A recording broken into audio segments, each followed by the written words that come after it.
देवीवर तो हा विठ्ठल बरवा तो हा विठ्ठल बरवा बाप रखुमा देवीवर बाप रखुमा देवीवर तो हा विठ्ठल बरवा हा विठ्ठल बरवा तो हा माधव बरवा तो हा माधव बरवा तो हा विठ्ठल बरवा तो हा विठ्ठल बरवा तो हा माधव बरवा तो हा माधव बरवा तो हा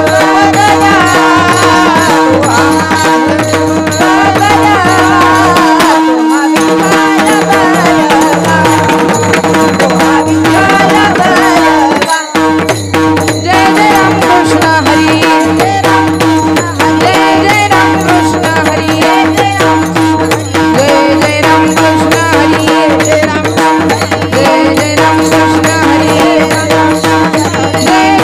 कृष्ण हरी जय जय राम कृष्ण हरी जय जय राम कृष्ण हरी जय जय राम कृष्ण हरी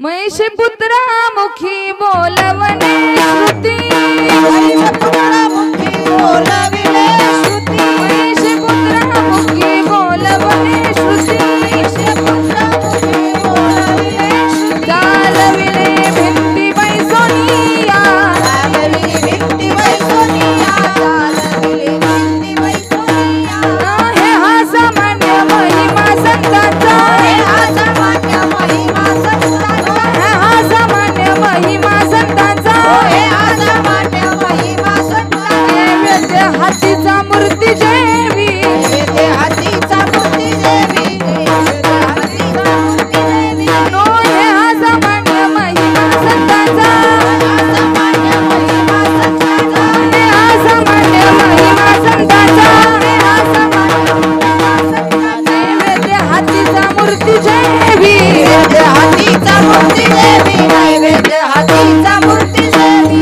तुका माझी वह्या ठेवून कोरड्या माझी वह्या ठेवून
प्रणत क्लेशनाशाय गोविंदाय नमो नमः।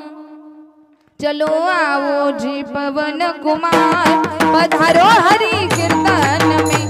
चलो आओ जी पवन कुमार पधारो हरि कीर्तन में।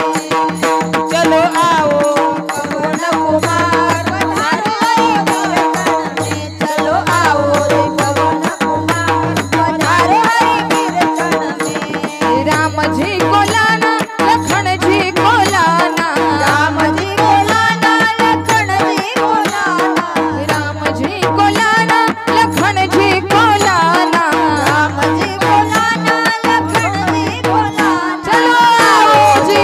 चलो आओ जी पवन कुमार पधारो हरि कीर्तन में। चलो आओ या पवन कुमार पधारो हरि कीर्तन में। चलो आओ या पवन कुमार पधारो हरि कीर्तन में। चलो आओ या पवन कुमार पधारो हरि कीर्तन में। चलो आओ जी पवन कुमार पधारो हरि कीर्तन में। प्रस्तुत प्राप्त प्रसंगी चिंतन रूपी सेवेकरता निवडलेला अभंग संत श्रेष्ठ तुकाराम महाराज यांचे शिष्य निळोबाराय यांचा 4 चरणाचा अभंग। या अभंगातून आपल्याला 3 संतांनी केलेली कार्य पाहायची आहेत।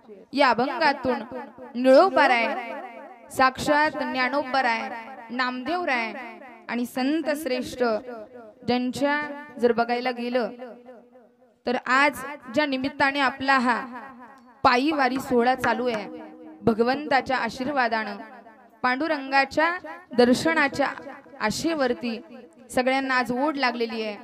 पायी वारी सोहळा गेले 7-8 दिवस झालं आपण पंढरीच्या वारीमध्ये।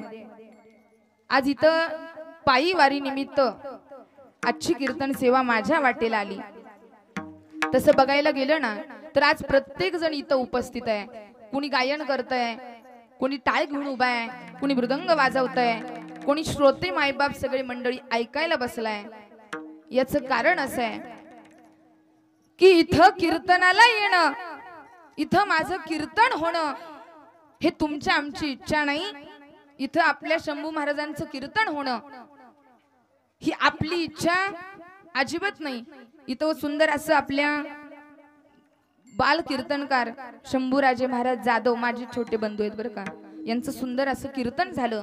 त्यांचं कीर्तन इथं झालं। मला सांगा इथं कीर्तन करणं हे आपण ठरवलंय का? बोला की केसबेस करती का काय?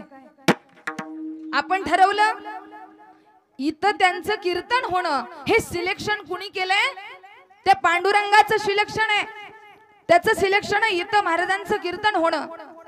त्याचं सिलेक्शन आहे की इथं महाराजांनी गायन करणं।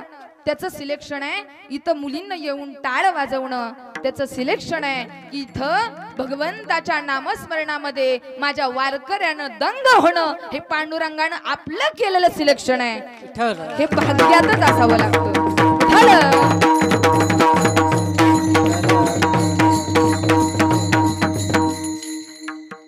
हे भगवंतानं तुमचं आमचं केलेलं सिलेक्शन आहे। हे ज्याच्या त्याच्या भाग्यात असावं लागतं बरं का। भाग्याशिवाय दुसरं काही इथं यायला सगळे यायला बघतात। इथं येऊन बसणं, इथं येऊन कीर्तन ऐकणं, इथं येऊन नामस्मरण करणं, इथं येऊन भगवंताचं भजन करणं हे सगळ्यांच्या नशिबी अजिबात नाही। यहाँ आना तो सब चाहते हैं, यहाँ आना तो सब चाहते हैं, लेकिन यहाँ वही आता है जिसे भगवान बुलाते हैं, जिसे सिर्फ भगवान बुलाते हैं। देवानं तुम्हा आम्हाला इथं बोलवलंय म्हणून आपण सगळेजण आज इथं आहोत। हे आमचं परम मोठं भाग्य आहे। भगवंतानं आम्हाला त्याच्या भक्तांच्या यादीमध्ये जमा केलं। भगवंतानं आम्हाला त्याच्या नामस्मरणाकरता नेमलं। भगवंतानं आम्हाला इथं कीर्तन करण्याची संधी दिली। ही भगवंताचे आपल्यावरती अनंत उपकार आहेत। आज बघा ना प्रत्येक वारकरी पायी वारीमध्ये चालतोय। आज बघायला गेलं ना तर एवढ्या लोकसंख्येमधले वारकरी, एवढा समाज आहे, करोडो लाखो मध्ये वारकरी आहेत, पण वारकऱ्यांना चालत असताना वयोवृद्ध मंडळ एवढ्या दिवस एवढं अंतर चालतायत. पण मला सांगा, इथं बरेच मंडळी आहेत, तुम्हाला कधी वाटलं का मला त्रास होतोय? आजी वाटलं का? ऐ महिला मंडळ वाटलं का? अजिबात वाटणार नाही का? कारण अहो तुम्ही आम्ही चालणार कोण? आपल्याला चालवणार आपली वाट बघत पुढे बसलाय. तो म्हणतोय बिहू नकोस, मी तुझ्या पाठीशी अजिबात घाबरायचं नाही. अरे तुझी वाट बघतोय मी. आणि तो पांडुरंग परमात्मा सुद्धा कधी माझे भक्त येतील, अरे माझ्या भक्तांची सेवा करण्याकरता महाराज तो कोणत्या रूपात येईल, कोणत्या स्वरूपात येईल हे आपल्याला सुद्धा कळणार नाही. म्हणून वारीच्या वाटेवरती चुकून सुद्धा एखाद्याचं मन दुखवेल, चुकून सुद्धा एखाद्याला आपल्यामुळे वाईट वाटेल. वारीच्या वाटेवर चालत असताना कुणी मदत मागितली तर त्याला मदत करा. कुणी आपल्याला हाक मारली तर मागे वळून बघा. कुणी आपल्याकडे आशेने पाहिलं तर त्याच्याकडे निराशा देऊ नका. कुणी जर आपल्याला अन्नदान मागितलं, कुणी जर आपल्याकडून काही मागितलं तर महाराज ज्या वेळी तुम्हाला सुगंध जर जाणवेल, नीट ऐका बरं का, की पांडुरंगाला कसं ओळखायचं, कसं समजायचं की महाराज भगवंत आम्हाला भेट द्यायला आलाय हे कसं कळेल? ज्या वेळी तुम्हाला सुगंधाचा वास येईल ना, ज्या वेळी तुम्हाला तुळशीचा वास येईल, त्यावेळी समजून जायचं की भगवंत आपल्या सोबत उभा आहे. भगवंत आपल्याला दर्शन दिल्याशिवाय राहणार नाही. म्हणून या पायी वाटेवरती चांगलं राहा, चांगलं बोला, कारण आपण भाग्याची माणसं आहे. आपण एवढं भाग्य केलं, एवढं पुण्य केलं, जन्मोजन्मी आम्ही बहु पुण्य केले, तेव्हा या विठ्ठले कृपा केली. इथं पायी वारी सहजासहजी कोणाची घडत नाही, त्याला भाग्य लागतं जन्मोजन्मीचं. एवढं सोपं नाही पायी वारी करणं. एवढा समाज आहे. आणि बघा ना, इथं येणारी सगळी मंडळी एकाच जातीची आहेत का अनेक जातीची आहेत? कशी आहेत? अनेक जातीची आहेत, अनेक प्रांतातून आहेत, अनेक राज्यातून आहेत, वेगवेगळ्या गावातून आहेत. पण बघायला गेलं ना तर महाराज वारी म्हणजे काय, वारी कशाला म्हणायचं? जर बघायला गेलं ना, जी जन्म मरणाचं दुःख निवारते ना तिला काय म्हणायचं? वारी. जी माणसाला माणसामध्ये आणते ना तिला काय म्हणायचं? वारी. जी आम्हाला जीवन जगायला शिकवते ना तिला काय म्हणायचं? वारी. आणि बघायला गेलं ना तर महाराज जी आपल्याला घेऊन जाते पंढरपूरच्या दारी, जगात भारी फक्त आमची पंढरपूरची वारी. अशी आमची वारी आहे महाराज. आनंदाचा सोहळा आहे. इथं कुणाला दुःख नाही, कुणाला चिंता नाही, कुणाला टेन्शन नाही. सगळी माणसं आनंदात आहे. कारण महाराज इथल्या माणसांना एकच छंद आहे, तो म्हणजे पांडुरंगाचा. गोविंद गोविंद गोविंद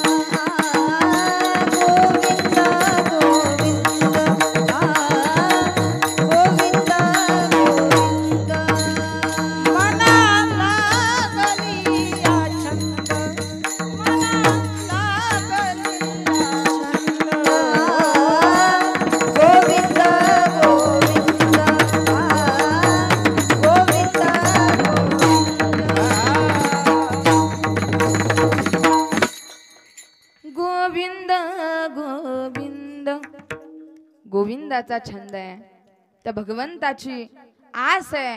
म्हणून आज प्रत्येक वारकरी पंढरपूरच्या वाटेनं निघालाय. भाग्य असावं लागतं.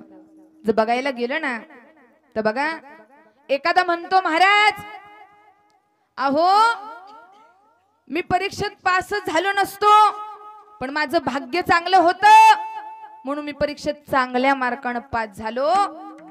काही जण लोक म्हणतात बघा महाराज, भला मोठा ट्रक माझ्या अंगावरून गेला, अंगावरून, तरी सुद्धा आज मी तुमच्या पुढे उभा आहे. म्हणजे माझं भाग्य कसं आहे, चांगलं आहे. माझं भाग्याने मला साथ दिली म्हणून आज मी तर उभा आहे. काही जण बोलतात महाराज माझं भाग्य चांगलं होतं म्हणून माझ्या नशिबी मला बायको चांगली मिळाली, नाहीतर अवदसच होती. हितल्या नाही बरं का, हितल्या बिचाऱ्या सगळ्या चांगल्या. मला कीर्तन करायचं. पण बघा, कोणतीही गोष्ट चांगली घडण्याकरता चांगलं काय लागतंय, भाग्य चांगलं असावं लागतंय. आणि भाग्याला सुद्धा जोड हवी आहे. ती कशाची, संतांच्या कृपेची आणि गुरुच्या आशीर्वादाची. कारण गुरु शिवाय कोणताही मार्ग आपल्याला मिळू शकत नाही.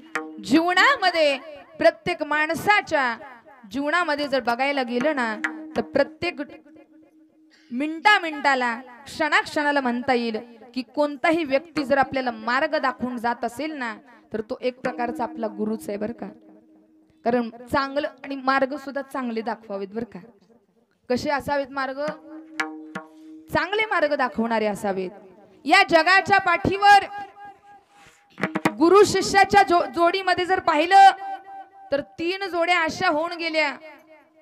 एक पहिली जोडी म्हणजे मच्छिंद्रनाथ आणि गोरक्षनाथ. मच्छिंद्राने बोध गोरक्षाशी केला, मच्छिंद्राने बोध गोरक्षाशी केला, मच्छिंद्राने बोध गोरक्षाशी केला, मच्छिंद्राने बोध गोरक्षाशी. गोरक्ष वळला गहिनी प्रती, गोरक्ष वळला गहिनी प्रती, गोरक्ष वळला गहिनी प्रती, गोरक्ष वळला गहिनी प्रती, मच्छिंद्राने बोध गोरक्षाशी केला, मच्छिंद्राने बोध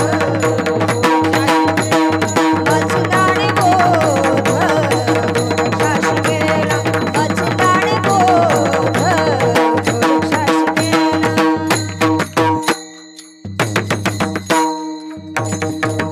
वा. मच्छिंद्राने बोध गोरक्षाशी केला. जगाच्या पाठीवर 3 जोड्या अशा बघायला मिळाल्या गुरु शिष्याच्या, ज्याचा आदर्श सगळ्यांनी घ्यावा. पहिली जोडी आहे मच्छिंद्रनाथ आणि गोरक्षनाथ. मच्छिंद्राने बोध गोरक्षाशी केला. एक वेळ गावातून मच्छिंद्रनाथ निघाले आणि अचानक त्यांना वडे तळलेल्याचा वास आला. सुंदर वडी आहेत, पण काय करावं, मागितलं तर मिळणार नाही. माघारी जाऊन आले आणि गोरक्षनाथांना मच्छिंद्रनाथ म्हणतायत, गोरक्षा अरे मला वडे खाऊ वाटले होते रे. बघा, शिष्यानं विचार केला की माझ्या गुरुनं आयुष्यात कधी माझ्याकडे कोणती मागणी केली नाही. नीट ऐका बरं का, गुरु कसा असावा, गुरु असा असावा की त्यांनी शिष्याच्या संपत्तीवर नजर नसावी आणि शिष्य असा असावा की तो गुरुला बुडवणारा नसावा. पण आता बघायला गेलं तर महाराज राहिलेत का पहिल्यासारखे शिष्य आणि गुरु? आता सगळं अवघड झालंय महाराज. म्हणून गोरक्षनाथ विचार करतायत की माझ्या गुरुनी पहिल्यांदाच माझ्याकडे मागणी केली आहे. आई साहेबाच्या घरी गेले, जिथं महिला वडे तळत होती आणि दार वाजवलं. आई, अगं मी मच्छिंद्रनाथाचा शिष्य आहे आणि ते माझे गुरु आहेत आणि माझ्या गुरुने पहिल्यांदाच माझ्याकडे काहीतरी मागणी केली आहे, त्यांना वडे खाऊशे वाटले. आता महाराज ती महिला होती, ती देवपूजा नाही, कधी देव नाही, कधी संतांचं भजन नाही. ती म्हणली काय बे, रोज मागायला येतो, अजिबात वडे मिळणार नाही. गोरक्षनाथ म्हणले मी तुमच्या पाया पडतो, तुम्हाला पाहिजे ती गोष्ट माझ्याकडून घ्या, पण मला त्याच्या बदल्यात काय द्या? वडे द्या. ती महाराज महिला गोरक्षनाथाकडे मागणी करते की मला तुमचा एक डोळा काढून द्या. बघा,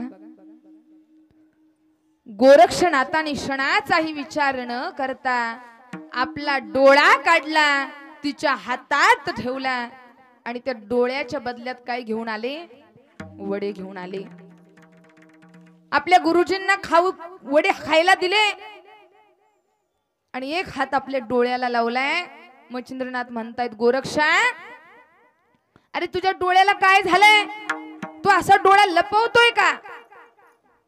गोरक्षनाथ म्हणले, काही नाही गुरुजी, काही नाही झालं. खोटं बोलतो? अरे मला सांग ना गोरक्षा, अरे काय झालंय तुझ्या डोळ्याला? गोरक्षनाथ म्हणतायत मच्छिंद्रनाथांना की गुरुजी, तुम्हाला वडे खाण्याची इच्छा झालेली, पण ती महिला वडे देत नव्हती. तिने वड्याच्या बदल्यात मला माझा डोळा मागितला. मच्छिंद्रनाथांच्या डोळ्यातून महाराज पाणी आलं. मच्छिंद्रनाथ रडू लागले. अरे वेड्या, असं कोणी कुणासाठी करतं का? तिनं डोळ्याच्या बदल्यात, वड्याच्या बदल्यात डोळा मागितला आणि तू लगेच देऊन टाकला. त्यावेळेस गोरक्षनाथाचं वाक्य नीट ऐका बरं का. गोरक्षनाथ म्हणतायत, गुरुजी, अहो डोळाच काय, तुमच्यासाठी तिनं जर मला माझी मान कापून जरी मागितली असती ना, तरी मी हसत हसत मान कापली असती. एवढं माझ्यावर तुमचं प्रेम आहे, एवढी माझी तुमच्यावरती श्रद्धा आहे. एवढं आपल्या गुरुसाठी प्रेम करणारे ही जोडी म्हणजे मच्छिंद्रनाथ आणि गोरक्षनाथाचे. महाराज, आमच्या दादांच्या डोळ्यात सुद्धा पाणी आलं तो प्रसंग आठवून. खरंच आपलं जीवन किती सुखकर आहे, किती समाधानाचं आहे. कधीतरी संतांचं जीवन, कधीतरी संतांचे चरित्र अनुभवा. काय महाराज जीवन होतं त्यांचं. आज एवढा मोठा समाज आहे, आज प्रत्येक जण ज्ञानोबा तुकोबारायाच्या गजरात आहे. पण त्यावेळी माझ्या तुकोबारायांना महाराज एवढा त्रास दिला लोकांनी, माझ्या ज्ञानोबारायांना एवढं हिनवलं. कधी विचार केलाय का तुम्ही? अरे संन्यासाची मुलं म्हणून हिनवण्यात आलं. त्यावेळी महाराज त्या लेकरांच्या आई वडिलांना प्राण त्याग करावा लागला. प्राण त्याग केला तरी महाराज ही लोक नाव ठेवायची थांबली का हो? नाही थांबली. एवढा त्रास सहन केला माझ्या ज्ञानोबारायांनी. काय केलं माझ्या ज्ञानोबारायांनी? सगळ्या जगाने हिनवलं. सगळं जग नाव ठेवत होतं संन्यासाची मुलं. पण आज बघायला गेलं ना तर महाराज अवघ्या 16व्या वर्षात ज्ञानोबारायांनी काय लिहिली? ज्ञानेश्वरी लिहिली. आज तीच ज्ञानेश्वरी जग डोक्यावरती घेतय. अवघ्या 21व्या-22व्या वर्षात माझ्या ज्ञानोबारायांनी समाधी घ्यावी. अरे जगामध्ये अनेक गुरु शिष्य पाहिले, पण एक गुरु शिष्याचं नातं असं की निवृत्तीनाथ गुरु आहेत आणि ज्ञानेश्वर महाराज हे शिष्य आहेत. पण मला सांगा, गुरु गेल्यानंतर तुम्ही अनेक शिष्य रडताना पाहिली असतील, बरोबर आहे ना? महिला मंडळ, गुरु जर सोडून गेले तर शिष्यांच्या अशा रांगा लागतील रडताना. पण जगामध्ये एकमेव गुरु असे झाले जे निवृत्तीनाथ आहेत, जे ज्ञानेश्वर महाराजांनी समाधी घेतल्यानंतर ढसा ढसा रडले.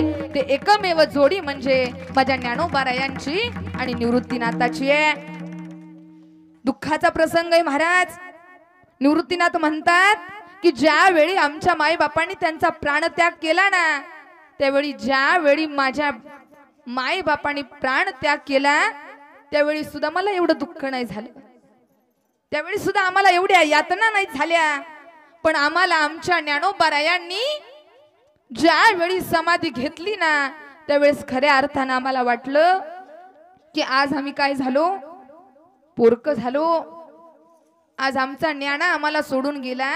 ज्ञानाच नाही महाराज, जगाच्या पाठीवर एकच पुरुष असा होऊन गेला जिला आईची आणि माऊलीची उपमा दिली, ती म्हणजे ज्ञानाई माझी ज्ञानेश्वर माऊली. आणि जिने आईचं प्रेम दाखवलं, जिने आईची भावना दाखवली, जिने एवढ्या समाजाला आपल्या महाराज कुशीत घेतलंय, त्या ज्ञानोबारायांनी आपल्याला आळंदी पासून आज लोणंद पर्यंत सांभाळून आणलंय. आज आपण हा श्वास घेतोय, आज आपण हे पाहतोय, आज आपण कीर्तन ऐकतोय, आज आपल्या मुखामध्ये नाम आहे, आज आपल्याला सगळ्यांचं दर्शन घडतंय. ही एकमेव कृपा कोणाची आहे? ज्ञानोबारायांची आहे, त्या संतांची आहे. कधीतरी आठवा, त्यांचं जीवन दुःखमय होतं, त्यांच्या जीवनातही संघर्ष होता, त्यांच्या जीवनातही वाईट माणसं होती, पण कधीच महाराज हताश झाले नाही, कधीच महाराज सोडून दिला नाही विचार. आणि जगाच्या पाठीवर जर बघायला गेलं ना, तर आज जर मोठमोठ्या शाळेत जर मुलांना घालायचं असेल ना, पुरुष मंडळ, इथं सगळी मंडळी चांगले वेल एज्युकेटेड आहेत. जर बघायला गेलं तर मोठमोठ्या शाळेमध्ये जर आपल्या मुलांचं ऍडमिशन घ्यायचं असेल ना, तर महाराज आधी आई वडिलांचं एज्युकेशन किती हे विचारतात बरं का. काय शाळेमध्ये ऍडमिशन घ्यायचंय, आई वडिलांचं शिक्षण किती आहे. कॉलेजमध्ये ऍडमिशन घ्यायचंय, आई वडिलांचं एज्युकेशन किती आहे. पण महाराज जगामध्ये एकमेव युनिव्हर्सिटी अशी निघाली, एकमेव ज्ञानपीठ असं निघालं, ते म्हणजे आमच्या ज्ञानोबारायांची आळंदी. तिथं महाराज कुणीही यावं, पण महाराज 1 वर्ष पोरग राहतंय आळंदीमध्ये, गावामध्ये. आळंदीमध्ये जाणार पोरग मला सांगा साधं सुद्धा असेल का हो? अहो, ज्याला अख्खं गाव वैतागलंय, सगळीकडे खोड्या करतय, ते 1च वर्ष जाऊन महाराज गावाकडे सगळे त्याला बाळ्या बाळ्या म्हणतायत, आगाव पोरग म्हणतायत, पण 1च वर्ष माझ्या ज्ञानोबारायांच्या कुशीत आळंदीला जाऊन राहतय आणि गावाकडे येतय. अख्खं जग त्याला महाराज महाराज म्हणतय, माऊली म्हणून त्याच्या पाया पडतय. ही फक्त संप्रदायाची ताकद आहे बरं का. ही फक्त परमार्थाची ताकद आहे की सर्वसामान्य माणसाला सुद्धा महाराज केलं, सर्वसामान्य माणसाला सुद्धा माऊली म्हणावं लागतंय. एकमेव कृपा माझ्या साधू संतांची. आज सांगा ना, आमचा इथं काय अधिकार आहे हो? आम्ही एवढं मोठं आहे, इथं कीर्तन करणं, इथं भजन करणं. आणि तुम्हाला सांगू का, इथून जर महाराज थोड्या कीर्तनाच्या गादीवरून जर आम्ही मागे गेलो ना, तर आम्हाला काही सुद्धा बोलता येत. बोलवणारा कोण आहे? चालवणारा कोण आहे? उठवणारा कोण आहे? चाले हे शरीर कोणाची आस,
शरीर कोणाची सत्ते, कोण बोलविल हरिविन.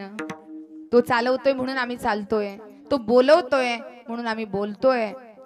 बघा, काही जण म्हणतील महाराज तुम्ही पायी वारी करताय, देवदेव करताय, या पायी वारी मध्ये तुम्हाला देव एकदा तरी भेटला का?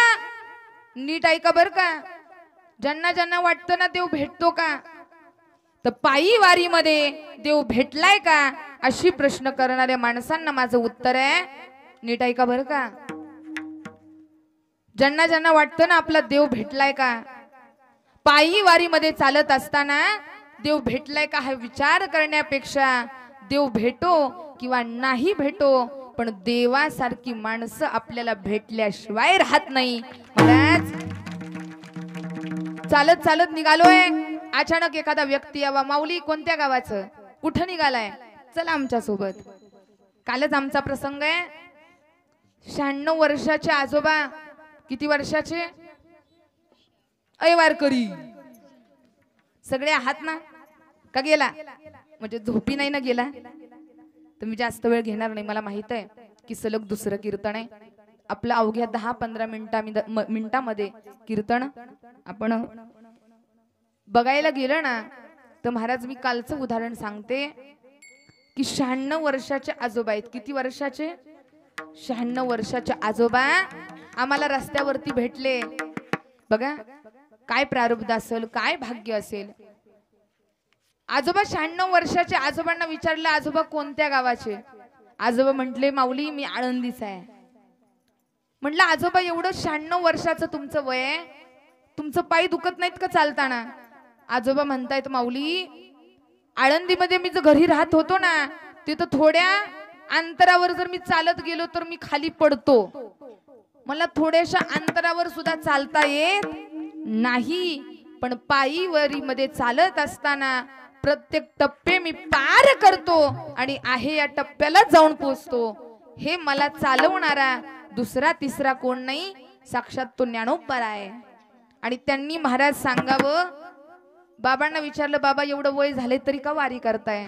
तर बाबा म्हणताय 10 वर्ष झालं मी इच्छा करतोय की मला वारीमध्येच मरण यावं. याच्या करता मी 10 वर्ष झालं घरच्यांचा विरोध करून वारीसाठी येतोय. महाराज वारीला आल्यावरती कुणी धनाची अपेक्षा करतय, वारीला आल्यावरती कुणी सुखाची अपेक्षा करतय, वारीला आल्यावरती कुणी मला समाधान मिळावं याची अपेक्षा करतय.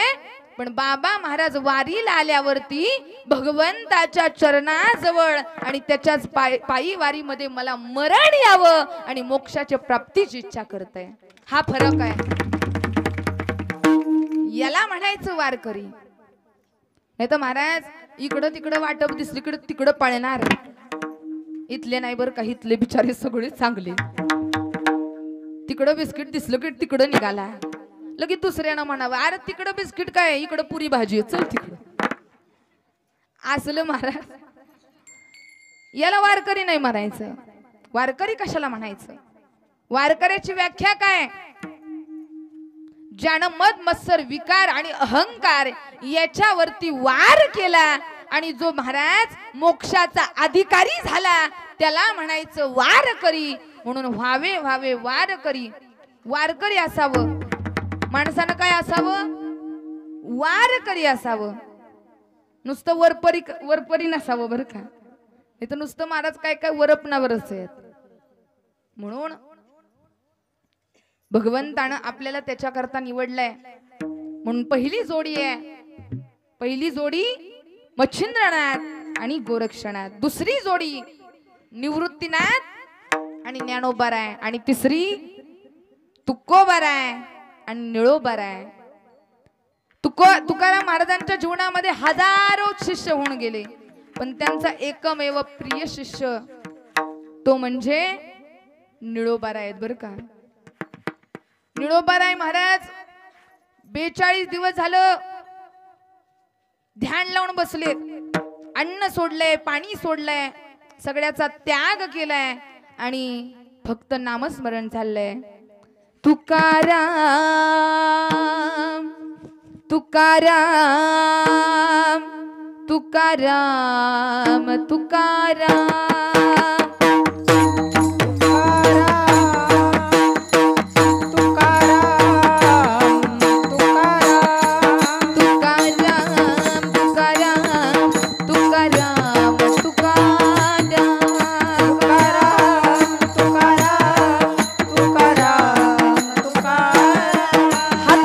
सगळ्यांनी हात वरती करा. आपण आपल्या भगवंताच्या भेटीला निघालोय. निळोबाराय भजन करतायत. तुकाराम महाराजांची भगवंताची भेटी व्हावी. टाळी टाळी, एक टाळी वाजवा, एक टाळी वाजवा, एक टाळी वाजवा, एक टाळी. सगळ्यांनी त्या भगवंताच्या भेटी करताना गायचंय. ध्यान लावून घ्या, डोळे झाकून बघा, तो भगवंत आपली वाट पाहतोय. अरे माझा लाडका भक्त येतोय माझ्या दर्शनासाठी, माझ्या भक्ताच्या सेवेकरता, माझ्या भक्ताच्या सर्व इच्छा पूर्ण करण्याकरता, माझ्या भक्ताचं दुःख निवारण करण्याकरता मी साक्षात विठेवरती उभाय. तुकाराम तुकाराम तुकाराम तुकाराम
बोलाविले कोणी प्रार्थिल्या वाचोनी आलास का. बघा, अरे ज्या देवाच्या दर्शनाची चाक जग करतय त्या देवाला साक्षात निळोबाराय काय म्हणतात की तुला इथं कुणी बोलवलं, तुला काय आमंत्रण दिलत का व्हॉट्सअप केलत का मिस कॉल दिलता, तू आलाच कशाला. आता आपल्यासारखं जर एखादं असतं ना महाराज, तर मला सांगा एवढ्या दिवस ध्यान लावून बसला असतं का बिना आणा पाण्याचं. पण ते कोण आहे, आणि त्यातल्या त्यात भगवंतानं जर दर्शन दिलं असतं तर आपण भगवंताला असं बोललो असतो का. पण तो अधिकार कुणाचा आहे, नोहे हा सामान्य महिमा संतांचा महिमा आहे महाराज. संत भगवंताला काही बोलू शकतात. त्यावेळी निळोबाराय सांगतात देवाला, देवा ए भगवंता, अरे जोपर्यंत माझ्या तुकोबाऱ्यांचं मला दर्शन होत नाही ना तोपर्यंत मी शांत बसणार नाही. असेच महाराज एक संत होऊन गेले, देवाचं भजन करत बसले. कावळे यायचे, कावळे खांद्यावर बसायचे. कावळे खांद्यावर बसले ना, आपल्यासारखं असतं तर कधीच मारून पळवलं असतं. ते काय म्हणायचे माहिती का, ए कावळ्यांनो या, माझा देह खा, माझं मांस खा, पण सगळं खाऊन माझा देह खावा, माझं मांस खाऊन टाका, पण फक्त मला माझे काही शिल्लक ठेवा. अरे डोळे शिल्लक ठेवा, या डोळ्यानं मला फक्त माझ्या पांडुरंगाचं दर्शन घ्यायचंय. हा महाराज संतांचा महिमा आहे. तसं निळोबाराय देवाला म्हणतायत, देवा तुला इथं मी बोलवलं. आणि माणसानं पण 3 गोष्टी लक्षात ठेवा, काही ठिकाणी बोलवलं तरच जायचं, काही ठिकाणी महिला मंडळ ऐकताय ना, ऐ बचत गट जाग्यावर आहे ना, लक्ष आहे ना, कुठं होतो आपण, कुठे आहे नाही, कीर्तनातच आहे. तर काय म्हणते मी, 3 जागेवरती एका ठिकाणी बोलवलं तरच जायचं. दुसरी गोष्ट, काही ठिकाणी बोलवलं तरच जायचं, काही ठिकाणी बोलवलं तरी जायचं नाही, आणि काही ठिकाणी नाही बोलवलं तरी जायचं. पहिली गोष्ट, बोलवलं तरच जायचं. ती जागा कोणती आहे, जावयानं सासरवाडीला जायचं फक्त. कधी ऐ जावय, बोलवलं तरच जायचं. दुसरी गोष्ट, काही ठिकाणी बोलवलं तरी जायचं ती कुठं? इथं बरेच आता इथं नाहीत बरं का, हे आपले सगळे वारकरी आहेत. पण काय काय जण म्हणतात अहो काय तुम्ही वारकरी, वारकरी सगळं पेताड. पण एक सांगू का, वारकरी पेताड अजिबात. अहो महाराज पेताड्यांनी माळा घातले ते. काय काय जण म्हणतात तुम्ही वारकरी वारकरी करता सगळे भिकारी, सगळे रस्त्याने भिका मागत फिरतात. अजिबात असं नाही. ज्यांना वाटतं ना वारकरी भिकारी, आम्ही भिकारी असलो ना तरी कोणते भिकारी आहे, होईल होईन भिकारी होईन भिकारी पंढरीचा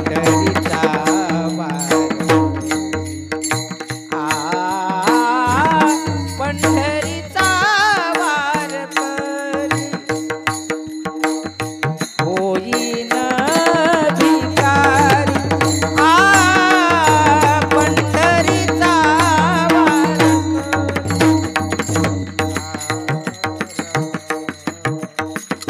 होईन भिकारी पंढरीचा वारकरी.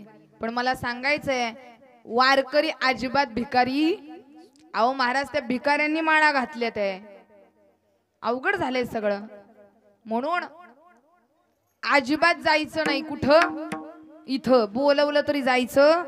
आणि तिसरी गोष्ट, बोलवलं नाही तरी जायचं. ती जागा म्हणजे परमार्थाची आहे, ती जागा म्हणजे संप्रदायाची आहे. मला सांगा इथं बसलेले वारकरी, 5च मिनिटं मी घेणार आहे, सगळ्यांनी इकडे लक्ष द्या. इथं बसलेले वारकरी सांगा, पंढरपूरची वारी आहे, आषाढीची वारी आहे, आळंदी ते पंढरपूर पायी वारीचा सोहळा आहे. मला सांगा किती जणांच्या घरी आमंत्रण आलं का?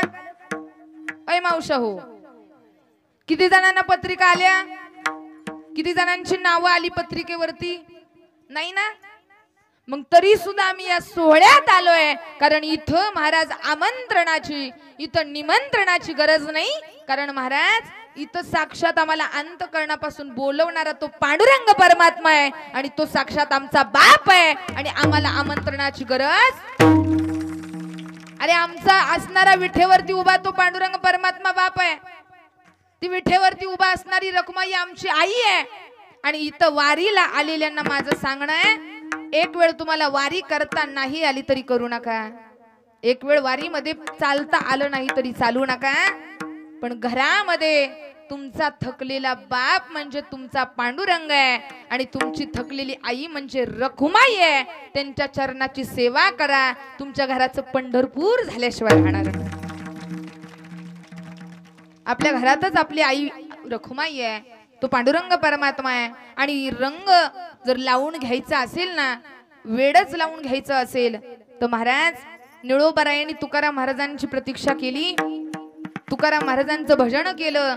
काही लोक त्या ठिकाणी आले निळोबारायांना विचारायला, महाराज तुम्ही असं का करताय, एवढं तुम्ही तुकाराम महाराजांचं भजन करताय, एवढा काय महिमा आहे ते संतांचा, आम्हाला सांगा की संत काय करू शकतात. तर अभंगाचं पहिलं चरण, महिषा पुत्र मुखी बोलवणे श्रुती, महिषा पुत्र मुखी बोलवणे श्रुती, महिषा पुत्र मुखी बोलवणे श्रुती, महिषा पुत्र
घोषा पुत्रमुखी बोलविल्या श्रुती चालविल्या भिंती बैसोनिया।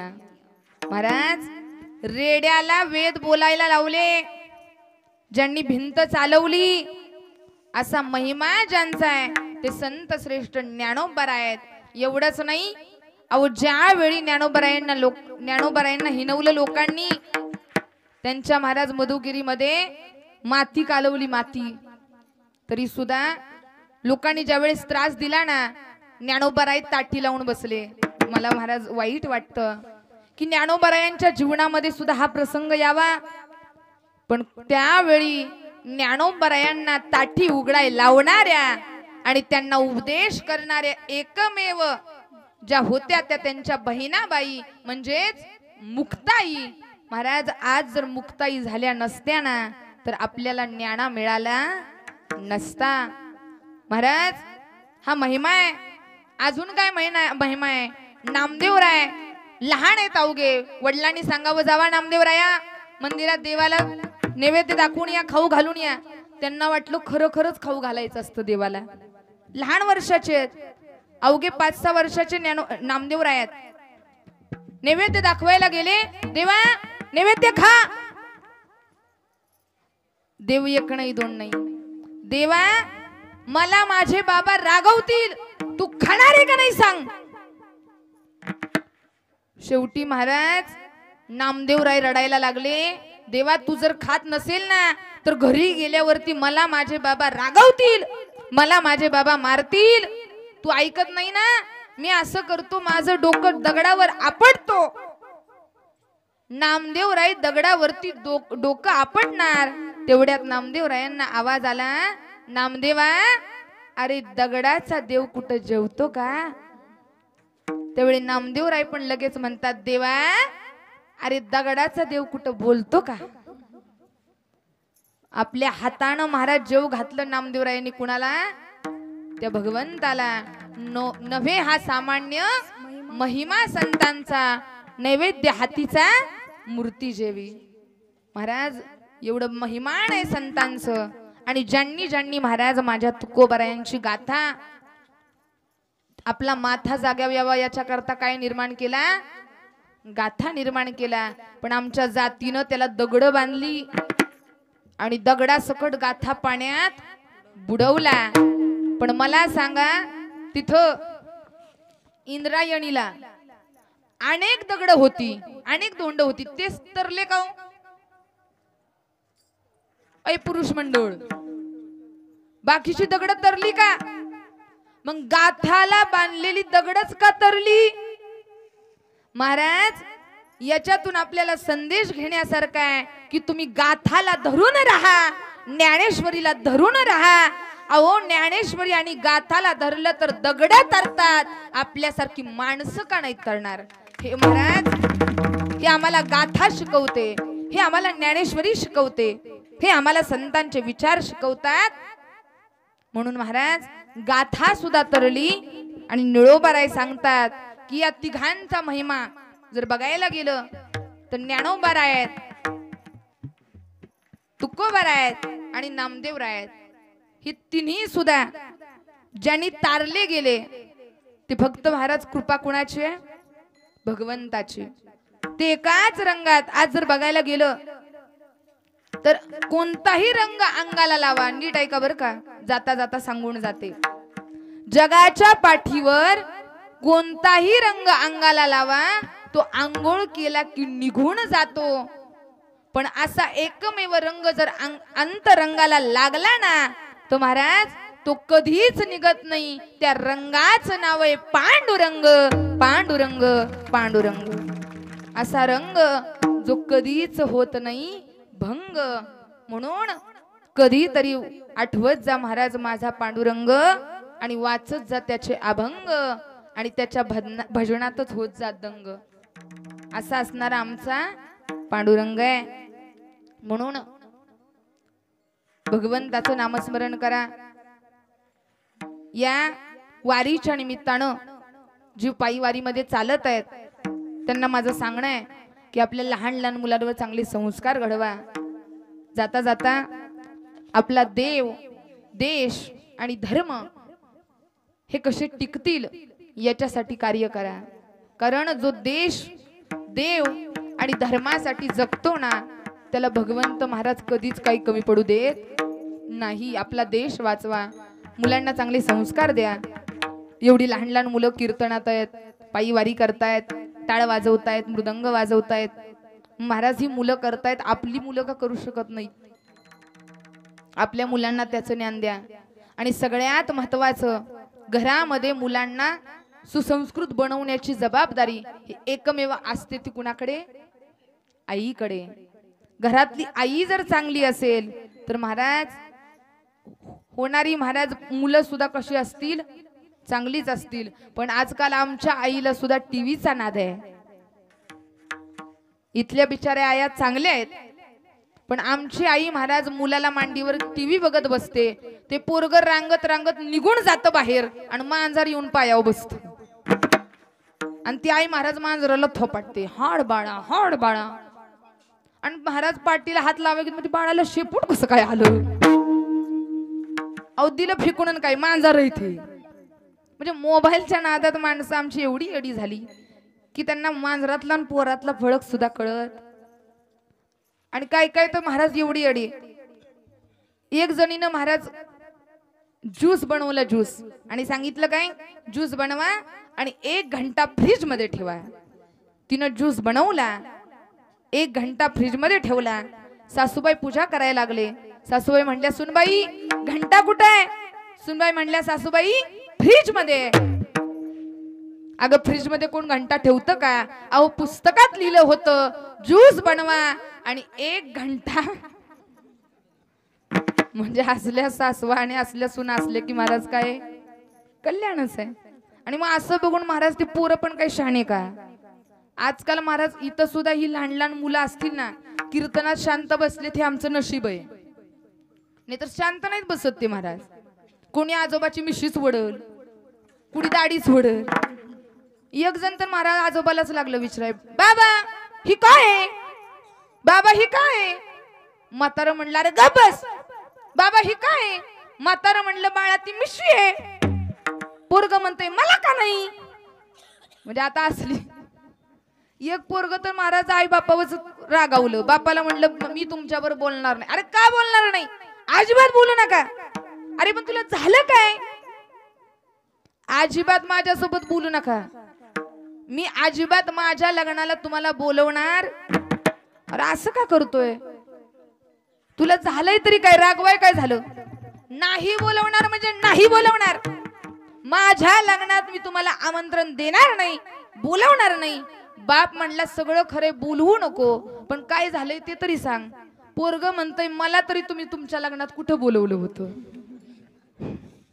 म्हणजे असली जर पोरं असली तर महाराज त्या आई बापांनी काय बोंबलायचं? मुलं असावीत ज्ञानोबारायांसाठी सारखी, मुलं असावीत तुकोबारायांसारखी, मुलं असावीत अर्जुनासारखी, मुलं असावी धर्मासाठी, जे देव देश धर्मासाठी लढतील. मुलांच्या हातामध्ये कार देण्यापेक्षा संस्कार द्या, ते आयुष्यात कधी वाया जाणार नाहीत. आणि जीवनामध्ये गोष्ट लक्षात घ्या, आपण पायी वारीच्या वाटेवरती आहे. आपण कोणतं काम करत असताना, पायी वारीमध्ये चालत असताना कोणतंही काम हे लहान नसतं. रस्त्यावरती एखादी घाण पडली असेल, हाताने उचलून टाका. वारीमध्ये चालत असताना, आपल्या दिंडीमध्ये गेल्यानंतर आपल्या दिंडीतल्या कोणाला मदत लागत असेल तर त्याला मदत करा, झाडू मारा, नवे नवे कोणतंही पडल ती काम करा, भांडी धुवा. कारण सांगायचं तात्पर्य काय की आपल्या कामाची दक्षता आपल्या दिंडीतल्या सदस्यांनी घ्यावी असं अजिबात नाही. आपण काम करतोय तर मी काम केलेलं कोणीतरी बघावं असं अजिबात नाही. कारण आपण केलेलं काम याची दक्षता दुसऱ्या तिसऱ्या कोणी नाही घेतली तरी चालेल, पण मी केलेलं कामाची दक्षता आणि आपल्या नावाची दक्षता आपला भगवान परमात्मा केल्याशिवाय राहणार नाही आणि त्याच्या यादीत आपल्याला जमा केल्याशिवाय राहणार नाही. दुसऱ्यांच्या नजरेत मला नाही चांगलं दिसायचं, मला चांगलं दिसायचं कुणाच्या नजरेत? माझ्या पांडुरंगाच्या नजरेत चांगलं दिसायचंय. कारण आज प्रत्येक माणूस हा बदलत चाललाय. नीट ऐका बरं का, प्रत्येकाला लागू पडणार हे वाक्य आहे. आज प्रत्येक जण एकटा आहे. कुणी हसायचं सोडून दिलंय, कोणी आपल्या भावना व्यक्त करायचं सोडून दिलंय, कुणी आपलं दुःख जगाला सांगायचं सोडून दिलंय, कुणी रडणं बंद केलंय, कुणी कुणासोबत बोलणं बंद केलंय, कुणी कुणासोबतची नातं तोडलीत. आज बघायला गेलं ना तर महाराज, आज प्रत्येक माणूस हा एकटा होत चाललाय, एकलकोंडा होत चाललाय.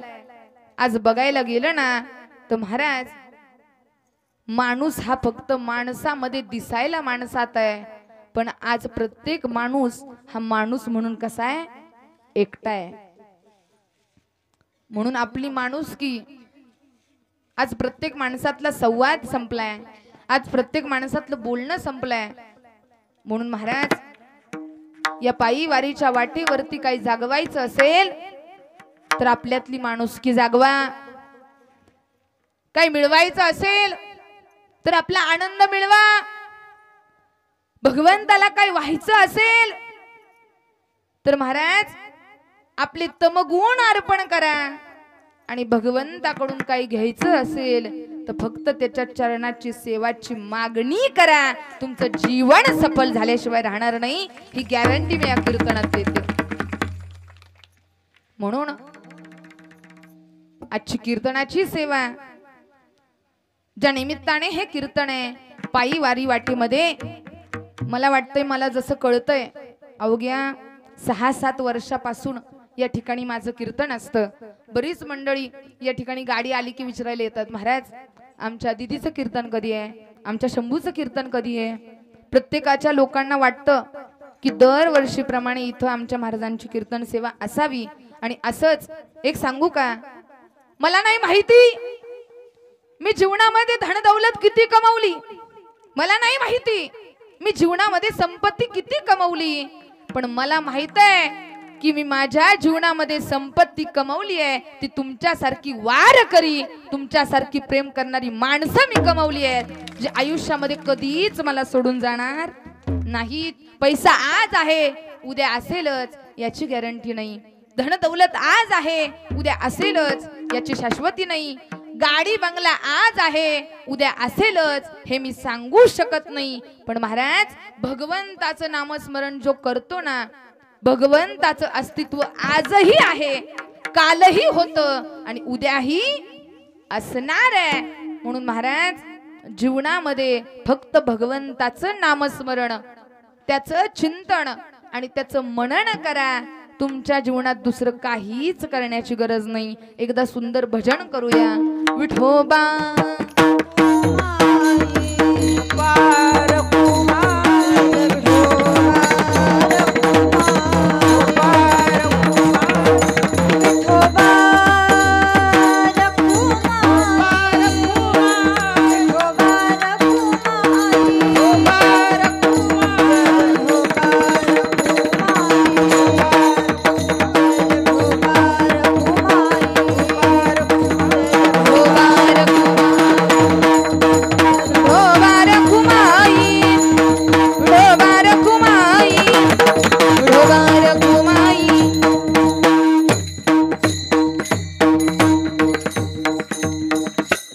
सगळ्यांनी लक्ष द्यायचंय.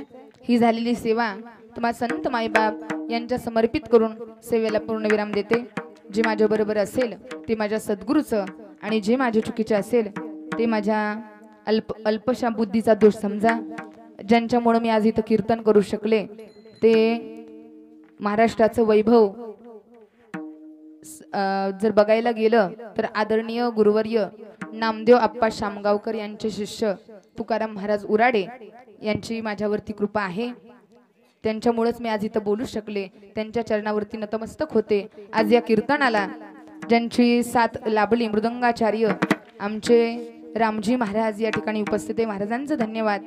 आमचे मृदंगाचार्य अनिकेत महाराज देखील या ठिकाणी उपस्थित आहेत. आमच्या ज्यांची गायनासाठी साथ लाभली मुकेश महाराज आहेत.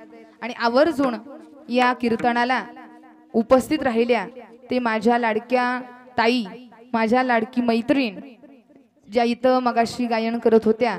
महाराष्ट्राचं मोठं नाव, सुप्रसिद्ध कीर्तनकार, कथाकार आणि कोण होणार महाराष्ट्राचा लाडका कीर्तनकार याच्यामध्ये शेवटच्या फेरीपर्यंत ज्या विजेत्या ठरल्या आहेत अशा आमच्या आदरणीय भारतीताई दिवाणे, भारतीताई अडसूड दिवाणे यांनी इथं वेळात वेळ काढून माझ्या कीर्तनाला उपस्थिती लावली, त्याबद्दल मी ताईंची ऋणी आहे।